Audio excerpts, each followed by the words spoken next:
taon, bilang lahat.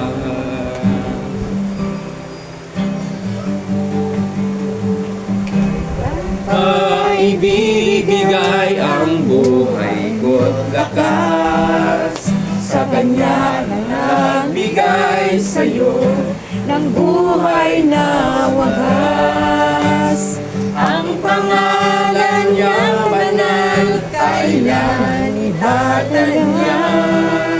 Kung wala ng pagkakataon at uli na ang lahat. Dito pa muna tayo saglit po.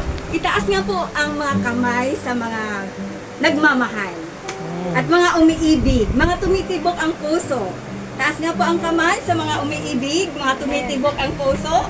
Yan, yung mga iba dyan, ikilala ko pa rin kayo kahit tagal-tagal na po namin umalis sa lugar na ito, pero kilala ko pa rin kayo, mga kamag-anak na Auntie Susan, sila Janet, yan, kilala ko pa sila.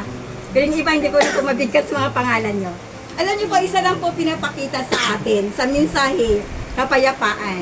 Ang tao po, kapag magulo ang buhay, walang kapayapaan. Tama? Amen.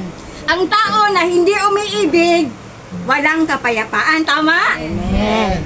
Ang tao po na hindi nagmamahal, puro galit. Sa'yo, puro galit.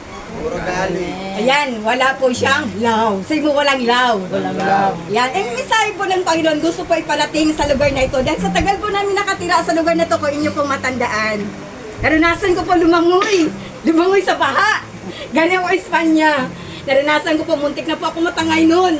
Buti na lang po, meron po kami kamag-anak na akay-akay niya kung kaya po ako buhay pa rin hanggang sa oras na ito.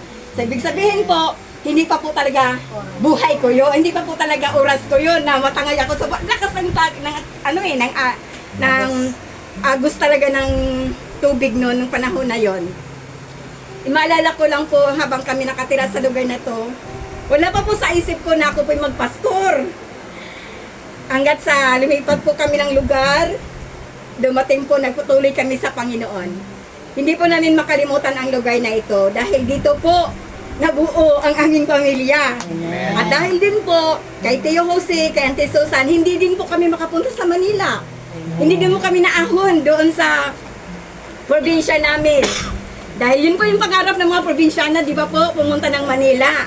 Yan po talaga ang gusto ng mga probinsyana. Hallelujah. Hanggat sa yun, di ba, lahat tingnan dito ang gusto pumunta ng Manila. Kasi pumunta ng Manila, hallelujah. Pero po, dito po na fulfill ang plano ng Diyos sa buhay ko po. Amen. So dito po ako nagpastora sa Antipolo po.